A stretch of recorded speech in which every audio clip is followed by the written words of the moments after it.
Welcome back to the Talking Hedge. I'm Josh Kincaid, capital markets analyst and host of your Cannabis Business podcast. Today we've got Tyler Hurst. He's a host of the Burning Bush podcast. Tyler, thanks for being on the podcast with us. Great, thank you, Josh. So, what is the Burning Bush?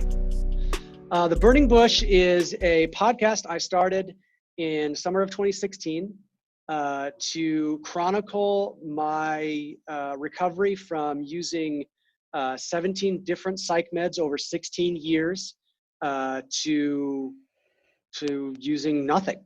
I had been on Lexapro, which is the last antidepressant I was on, for 7 years, and had some serious mental health issues. We're talking blackout rages, screaming at people running down the street on Burnside on Thanksgiving. Not kidding, that really happened. And I realized later that I needed to get off my psych meds. But once I got off my psych meds, the worst possible thing that could happen, well, at the time it seemed like the worst possible thing, I couldn't write anymore. I've been a writer since I was 14 years old, since I first joined journalism in 8th grade. I couldn't write. My brain just did not work. It just didn't work, could not understand how to type, how to tell a story. So I started the Burning Bush podcast with a colleague of mine who is now a teacher. So I will not say his name on air, but a very good guy. And we basically went back and forth and chronicled our experiences as both cannabis writers and my mental health experience in improving it and showing what could work, what didn't work, what might work. As well as I've had a couple of interviews with my wife, as well as showing some of the collateral damage that that poor mental health can instill. And so, Burning Bush was my way to tell that story. And now I've been interviewing industry professionals and all that about how they use cannabis. And as my plant medicine exposure increased, I've changed the idea that behind the podcast slightly. It's expanded from beyond cannabis to all plant medicines, and so now I try to educate people about that type of stuff. And I have a couple episodes coming up. One, I have an interview with a hemp grower out of Southern Oregon, the Plain Jane founders. And also an interview with one of the guys in the From Shock to Awe documentary, which is about a couple of Iraqi war veterans who used ayahuasca to help them recover from PTSD. That's great. Well, so yeah, we're going to talk and dive into your journey, how you used ayahuasca and MDMA and psilocybins, and as well as your journey into yoga and running, active cannabis lifestyle, and kind of what strains worked, and as well as recommendations for some folks going through similar stuff. But first, let's dive into your day job. You work with the Arizona Department of Health Services with their medical marijuana program. Is that right? No, they're one of the resources that I use. Oh, okay. Gotcha. My day job is I am a copywriter for Item 9 Labs, which is a cannabis wholesaler. It's a cultivation wholesaler down here in Arizona. Let's just say I didn't have steady work for a while when I first got off my meds and was on cannabis all the time. I had some trouble finding jobs that would really work with my recovery type thing. Fortunately, one of the founders there was, let's just say, familiar with my journey. Because I share a lot online on Instagram about what I'm going through and how things are going. And he saw something and brought me on to be the voice of their company. And so now my job is to gather data, both research data from AZ Department of Health or other groups, and industry data, and explain that in a way that people can understand. So they can be shown how cannabis can help them deal with their issues. Hello. Hey, buddy. How you doing? Good. How you doing? I'm good. Yeah, brought some Arizona weather with you to Seattle. I appreciate that. Oh, is it nice up there right now? It's a beautiful day, man. Yeah, much Very needed. Cool. Yeah, it's like it's been in the 80s, and I think it was 106 yesterday here. So yeah. That's fairly dry though, right?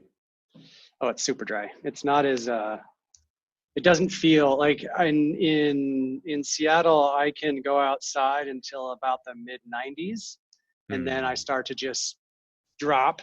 Here, 110 is about the limit of where you really start to. It really starts to 107. Really starts to feel hot. Mm-hmm. So. Yeah, humidity for me, like 72 in the Northwest is a lot. Low 70s, you start feeling that, I need some shorts or whatever. Portland always seemed warmer. Did you notice that when you were living down there? Always. Yeah, it was always 5 or 10 degrees warmer in Seattle is what it felt like every single time. I don't know why, but it always did. Maybe ocean distance was my guess. Yeah, sounds about right. It's a Yeah. concrete jungle in Portland. Yes. Yes, it is compared to Seattle for sure. And here it gets hot and stays hot forever.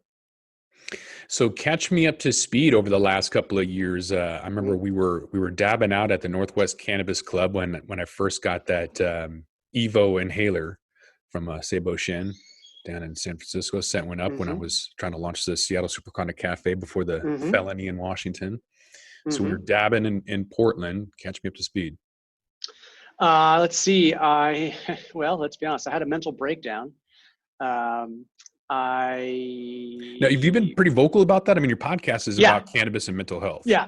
I don't think when I say mental breakdown, people are like, oh, so you had a couple of tough days. I'm like, no, my entire, the life that I thought I had led was sort of cracked in many, many places. So I realized that Portland was full of triggers for me.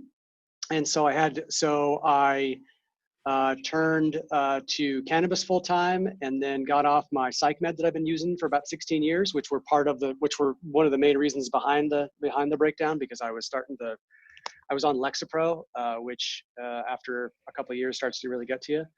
I turned completely to cannabis, stopped my meds in June of 2016, and then have spent the past 4 years trying to rebuild life. I went from using cannabis full time to adding psychedelics, most particular ayahuasca and magic mushrooms, to my healing regimen, added yoga, and have gone from crazy ranting high guy on the internet to I'm back to writing now. I wrote for Dope for a couple of years. I am a copywriter now for Item 9 Labs, which is a nice cannabis company down here. And I am still in the industry, just sort of writing and helping people understand how better to use medicine. I also volunteer, quasi-volunteer. So there's some compensation at an ayahuasca with an ayahuasca group that helps people with mental health challenges. A lot of times it's trauma or PTSD type of things.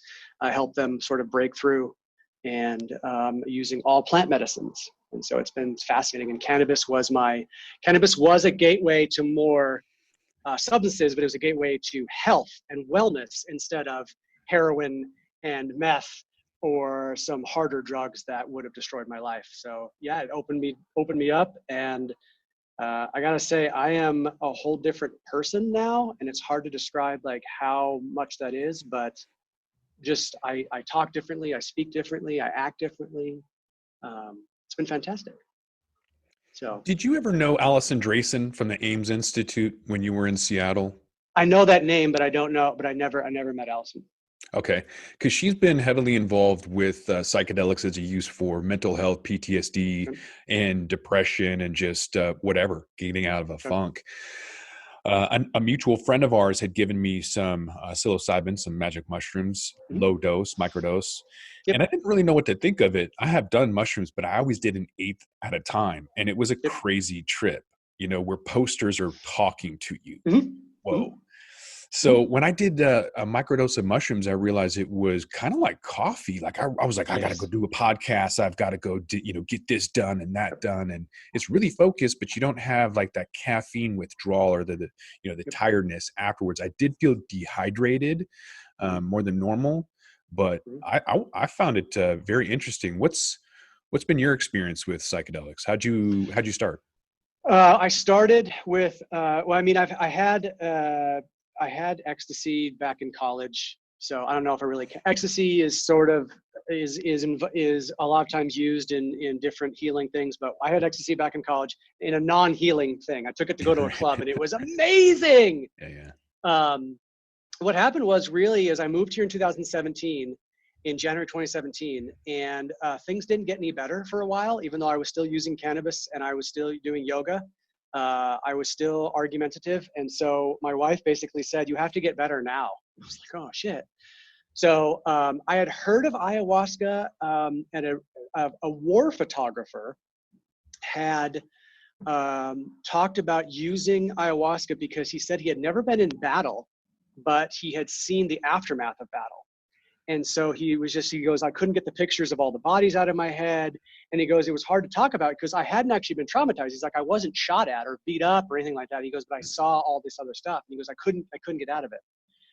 And ever since I had been diagnosed with complex PTSD in May of 2016, I realized that the trauma that I had experienced was similar to that, of where you didn't have any scars necessarily, any physical scars, but you had mental scars. And so I just kept reading about it and reading about it and reading about it. And I found out in February of that year that there was actually an ayahuasca church in Portland, right down the street from where I lived at the time. But I had found a group in the desert outside of Tucson that does it. And from everything I read, I wasn't looking to get high, even though I don't have any problem with people who use psychedelics or cannabis just to get high. That's great. Like, I get it. I was looking to see if there's some sort of healing thing. And everything I read that this happened. And so I checked it on Reddit, went down to this intentional community, sort of a Burning Man type community in the middle of a desert about 20 miles outside of Tucson, and in a tent, and drank fermented vine and leaves with 30 other people. And it's the first day it sucked. Nothing happened. All I saw was I saw a snake around a mountain hissing at me because I was riding an eagle. And it basically said, if you want to get to the top of the mountain, you have to go from the beginning. You have to go from the very bottom and go through all the catacombs and all the maze. And I was like, what the fuck? I just want to get high and have fun. Like, what is this bullshit? The second night, all I had was pain, which I understood now to be somatic flashbacks.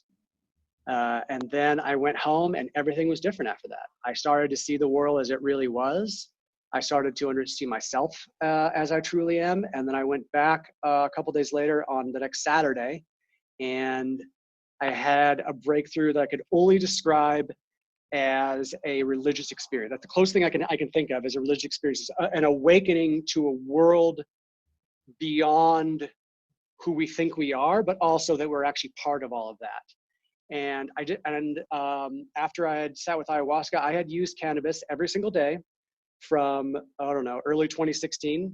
And I'm talking every single day, meaning like I was drinking infused smoothies in the morning, drinking infused smoothies in the lunch, drinking infused smoothies in the evening, smoking at the cannabis club at night. Like, I had a lot of cannabis, and I went cold turkey and just didn't need it for 2 months. Just didn't need it after trying ayahuasca. And I was like, this is fantastic. I love this. This is amazing. And then it started to crumble after 2 months. And so I went back to cannabis and I was stabilized a little bit. And then a buddy introduced me to microdosing psilocybin. And microdosing was the key, because what it did is it just took a little bit of the sadness away and gave me some energy to do things. Like you just said, it's like a cup of coffee without the caffeine. And that's really what it was. It just took, it's like I didn't realize I had an anchor on me. And once that anchor was sort of taken off, I just flew. And so, yeah, I've been experimenting with different amounts, different types of magic mushroom strains.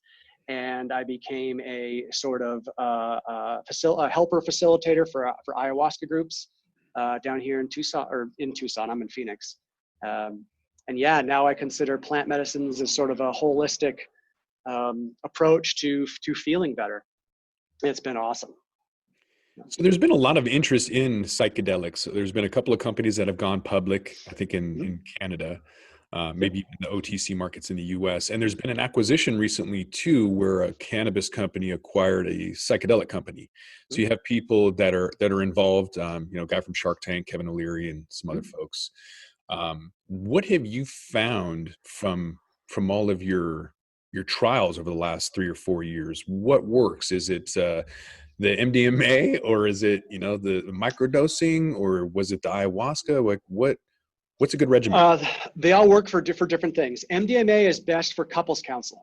So if you have, let's say, you have issues with your spouse, maybe you have complex PTSD and you've been screaming for years and not always at your spouse, but in the area, and she or he has trust issues with you because you are, crazy to them.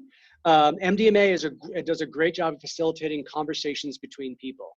It allows both sides to open up. It allows both sides to feel safe. I had read many studies and had talked to a psychiatrist who was doing MDMA assisted counseling in office down in Casa Grande, which is right between Phoenix and Tucson. And so I decided to do that with my wife and I, and it opened up. It wasn't, people a lot of times think of MDMA as this like, oh, you're going to take it, you're going to want to get all sexual and rub yourself and dance and all that. That can be part of it. But for me, it was much more of a sensual experience, much more of an emotionally and intellectually intimate experience of where we just sat and talked for 5 hours. That's really what it is. I mean, my wife and I had a counseling session together facilitated by MDMA, and that's what it was. The reason that I wouldn't take it more often is because MDMA really drops your serotonin levels. There's a big dip in the next week or two, which makes a lot of the other problems that I was trying to deal with much harder. Ayahuasca feels like psychedelic surgery, in that if you have an acute issue or some sort of long-term issue you can't quite get rid of, you go there for a weekend, you go for a couple days. And what happens is you're sort of guided. There's a spirit guide of sorts. This might sound crazy to a lot of people, but there's a guide. There's something there that's showing you the way. And what it does, it shows you connections between different things in your life and allows you to understand that you're doing X because of Y, but you're doing Y because of Z, and you're doing Z because of A.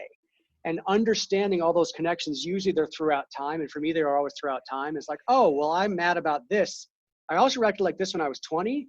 I also had an incident when I was 11. And then, oh, I remember when I was 4 too. Oh my God. So this isn't actually 4 separate incidents. It's just me repeating the same thing from when I was 4 years old. And it was a huge eye opener into the version of me that could have happened had these things not happened, or I had fixed these things earlier in my life.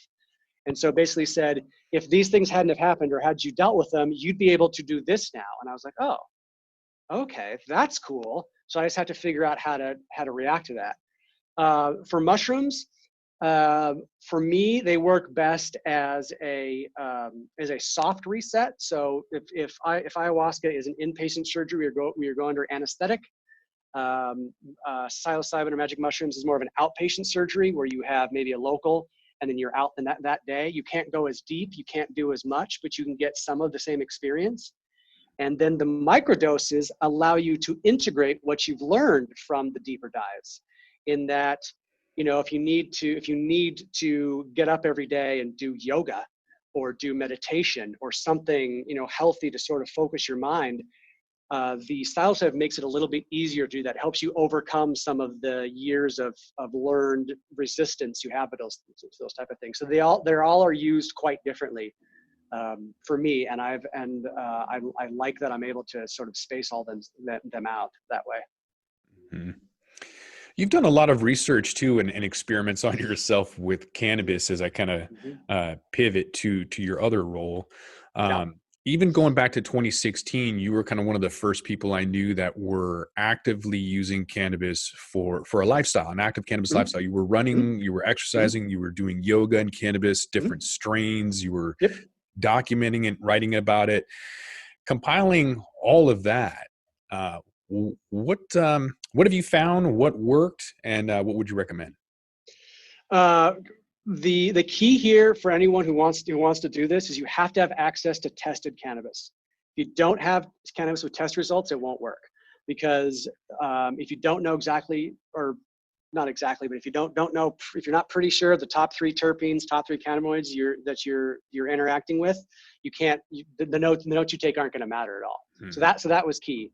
I first realized that stuff was working when I had strains that were high in THCV, which tends to be Durban Poison has a lot of THCV, Dutch Treat, and a lot. I mean a percentage of a percent. Like THCV doesn't take much, like 0.1% type stuff. What happened was I was actually at the club, at the Northwest Cannabis Club, and someone said a sarcastic comment to me that hit me a lot deeper than it should have. It felt like I was being made fun of as a little kid. And I'd had some Durban Poison. I turned to someone and I went, hey, wait, oh my God, I'm having a flashback, right? I realized I was having a reaction to a previous thing in the moment.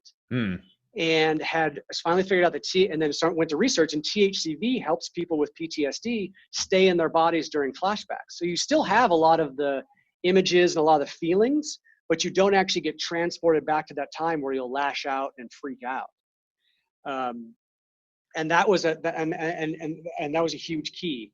And so after that, I started to eat more cannabis for, I'm not really sure why. Oh, it's because I was saving my already vaped bud, because I was vaping a lot, and I had borrowed some from the club too, because they had their already vape bud from their volcano. I started eating it, and I noticed that if I ate cannabis at night, my mood was improved in the morning. I didn't freak out when I woke up. And so I found that hybrids at night, I would stay away from sativas unless I was looking to get triggered and work through some things. And then indicas during the days were a best thing. I found out that strains like Gorilla Glue made me dance. Strains like Larry OG made me cry. And strains like Durban Poison actually triggered me and made me want to act out in ways that I didn't necessarily want to have happen. But once I was able to understand that and sort of forecast that, it was a huge step into being able to figure the stuff out on my own. So what I did is I started to eat more cannabis, and by eating more cannabis, I mean infusing oil or flour into coconut or MCT oil and adding it to food. And started taking it on a regular basis at regular times, just like you would any sort of medication. And it just smoothed things out. It made what would be very volatile mood days into sort of smooth days that you could really deal with. What about some of the exercising, the running you were doing and the yoga? Weren't you pairing that with cannabis strains as well? I was. I started with running.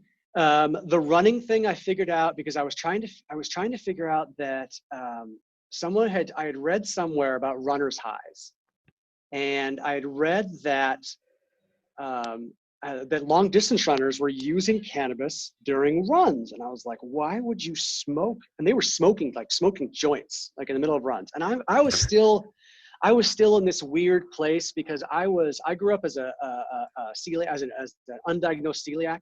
And so I had runners-induced asthma until I was 31. And so I always thought that it was smoking and burning things that was causing my lung issues. And it may have been a little bit, like when I was smoking cigarettes. I smoked cigarettes from my 20s.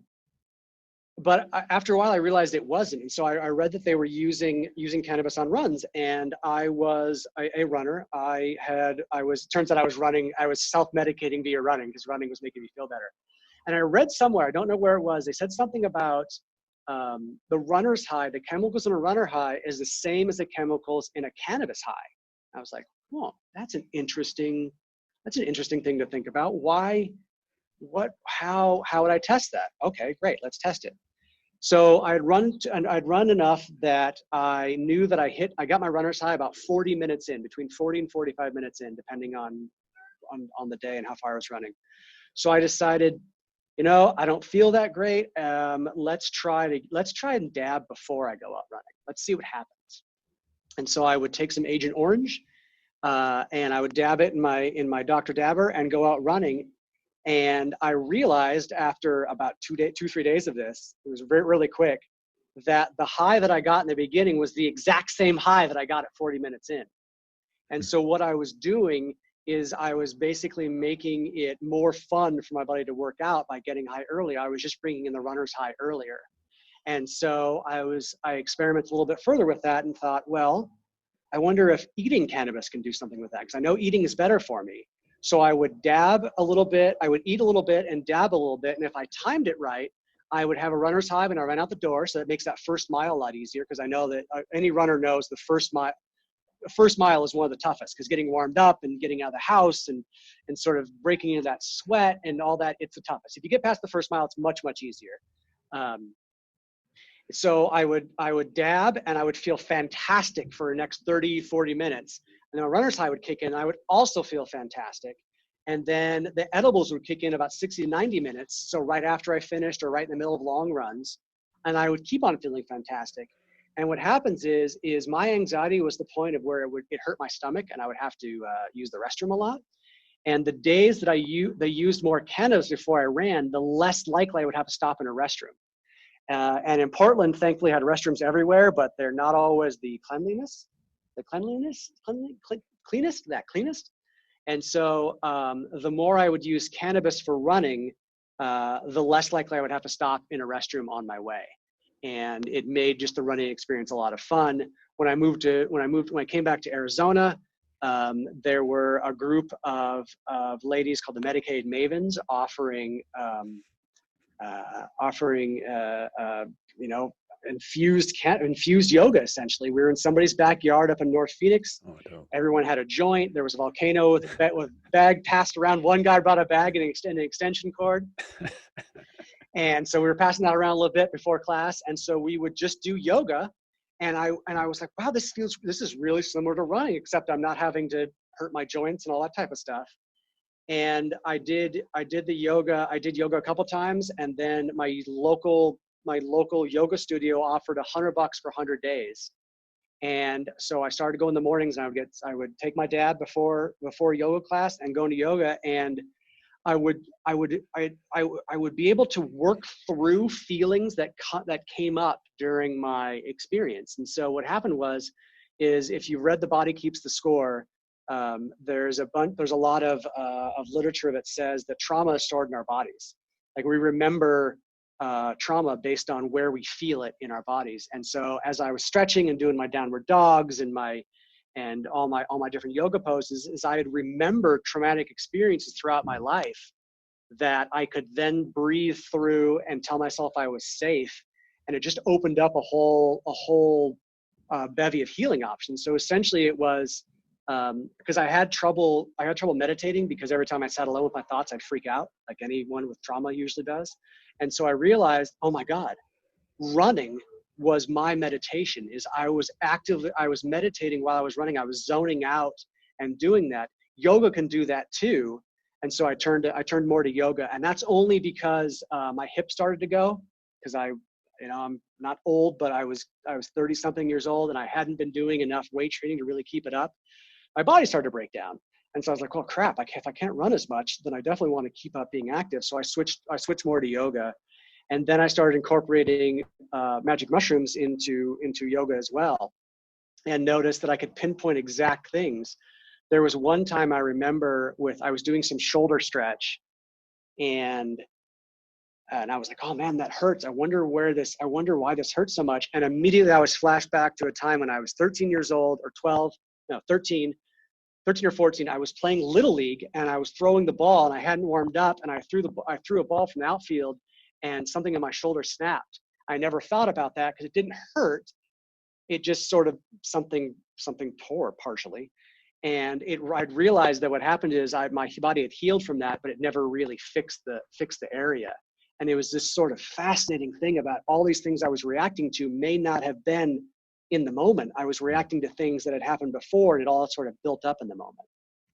Do you remember particular strains that you wanted to stay away from, or anything that helped achieve that you were looking anything for? that was majority indica was better for me personally. While I loved sativas, Durban Poison, Jack Hare, Candyland, God, there's another one that I really liked. When I think of it, I'll tell you. The high sativas, similar to how I use caffeine, got me amped and excited and everything like that, but they made everything a lot harder for me. They made my brain work better, like my intellectual side work better, but they hurt everything else. And so I realized that I can still have them, but I have to have them in moderation. I have to be prepared for what's going to happen. As far as indicas, a lot of OGs, anything that's very, if you think of a very dank, very couch locky strain, those are the ones that felt really good to me. But in a weird way, they didn't actually couch lock me. They actually made me more active. So I was more likely to use an indica before running than I was to use the sativa, because the indicas actually made me want to be more active than instead of a typical couch lock, which really surprised me. Have you found that other people with ADHD also have like an opposite effect with indica? Yes. Yeah. That's so weird, because the same thing happens with pharmaceuticals. Mm-hmm. Interesting. Any theory behind why that is? I think that for me, what happens with stimulants is they overwhelm me and tire my brain out. It's sort of similar to if you've ever used electroshock therapy, but those TENS units that they electrodes you put on your back or muscles, and they shock you a little bit, and they try to tire your mind out, tire your muscle out. That's sort of what sativas do to me. Or they in the right dosages they do to me. So they'll calm a little bit, but I would think that we're just sort of, our body is aching to freak out because we're used to freaking out, because when we get upset and we get bothered, our body releases endorphins and other chemicals to make us feel better. So I think we're almost chasing a dopamine type high with that. Is the only way we feel better is to get really, really, really, really amped up, because all of a sudden, because until then we're misfiring, and then we become all even as we speed up. But the problem is, then you're going 100 miles an hour, and do you have any experience at driving 100 miles an hour? I don't know. And that's it just because before I used caffeine a lot too. And I actually stopped that when I stopped my meds as well. So it was a very similar thing. I think we're just used to it. I think I just thought that being anxious and being activated and having all that stuff was part of how I was supposed to feel. And our bodies sort of get accustomed to that type of thing. For me, dealing with ADHD type stuff, understanding the root cause of it was key, because the root cause of my ADHD was complex PTSD. So it was trauma. For others, it might be a different thing. It might be a strictly a chemical imbalance. It might be just a different wiring type thing. But mine was more like was more trauma based. So I was being triggered and activated rather than simply not being able to pay attention. Because sometimes I could pay attention really well, and that was really eye opening for me to understand that. Because I think a lot of people think that, yeah, I'm ADHD, stimulants calm me down, that means stimulants are helping me. And not really. I think they're just tiring us out. What recommendations do you have for somebody who's going through similar issues with mental health, and they're using, maybe alcohol, something that they shouldn't be, or dependent upon cannabis rather than looking for a more permanent solution?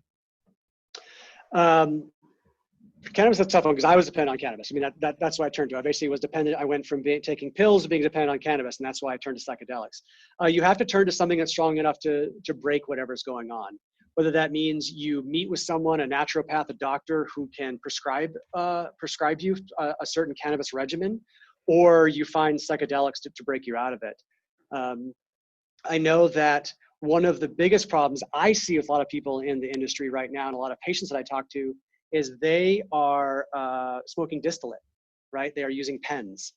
They are using pens that are 80% or more THC, that are either flavored with organic or derived terpenes or cannabis derived terpenes. But the problem is, when you are using just THC, you're not actually using the whole plant. And the other cannabinoids are really, really, really important in helping moderate the way the THC affects us. And when I understood that helped tremendously. I would think the first thing that someone can do if they're dependent on cannabis especially is to make sure you're using more than just THC. Add CBD to your regimen. Either that's a tincture or add a 1-to-1 type thing. If you can at least get a 1-to-1 pen, that's a start. Start using live resin pens or CO2 extracted pens with lower levels of THC because that helps really regulate. Eat it. That was a big part. Eating it was a huge breakthrough. I think you were there on those. We had edible Fridays, something like that. We had Tuesdays. I think it was Mondays. Edible Monday. It was Mondays. Man, my memory's going. I think it was Mondays. Yeah. But I always felt best the morning after edible nights, and so eating it's a huge key. And if you're looking to taper down from either alcohol or any drug, it really depends on it. The cannabis is what I use to taper off of alcohol. It's what I use to taper off cigarettes. I used to drink a lot. I was a binge drinker. I used to smoke cigarettes. I used caffeine and sugar.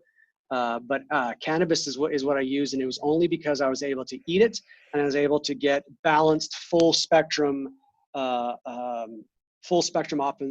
with CBD in there, because it's that overall entourage effect you need, not just the THC that gets you high to make you feel better. Right. So to clarify, you weren't eating distillate. You were eating either full extract cannabis oil or a full spectrum. Yeah, I was taking vaped bud from other people had used in volcanoes, or I had used in my own hot box, and I was soaking that over a double boiler in coconut oil or MCT oil and adding that to food. So I was using flour. Oil is easier, but the problem is with a lot of any sort of distilled oil, they're stripping out a lot of cannabinoids while they're stripping out. That's why they have to re-add terpenes a lot of times. You're stripping out everything but THC.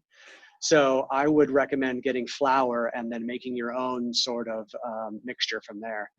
There's some companies down here in Arizona that I really appreciate. I found them out really, really quickly because the edibles here are much more distillate based than they are whole flower based. And there was one company that said, "Oh yeah, we do all ours with keef." And I was like, "Oh, keef is a perfect way to do it because it's easy to activate, it's easy to handle because there's not very much of it, and it's super potent." And so they were just cooking keef in the oven and then sprinkling it in. You don't even have to strain it. And it didn't add much flavor, if any. And that was a really cool way for me to be able to buy things off the shelf and still have them work. Where can people reach you? Like, what's a good social media, or if somebody wants to check out your podcast, where can they find you? Yeah, I am TD Hurst everywhere online. I am also on Instagram at the Burning Bush podcast. You can also search the Burning Bush podcast on iTunes. I'm there as well. Yeah, my Instagram's the best way to get a hold of me because that I'll tell all my stories and I'll tell all my embarrassing stories in the story section, so you can read them and then they'll disappear forever, hopefully. But yeah, TD Hurst or the Burning Bush podcast, just about everywhere online you can find me. Awesome. We'll leave some links in the comments below. Okay. All right. Well, with that, we're going to roll this one up. I want to thank my guest, Tyler Hurst. He's a host of the Burning Bush podcast. Tyler, thanks for being with us. Thank you, Josh. This is great. Yeah. I'm Josh Kincaid. This is the Talking Hedge. Don't forget to like, share, and subscribe, or don't. And I'm out.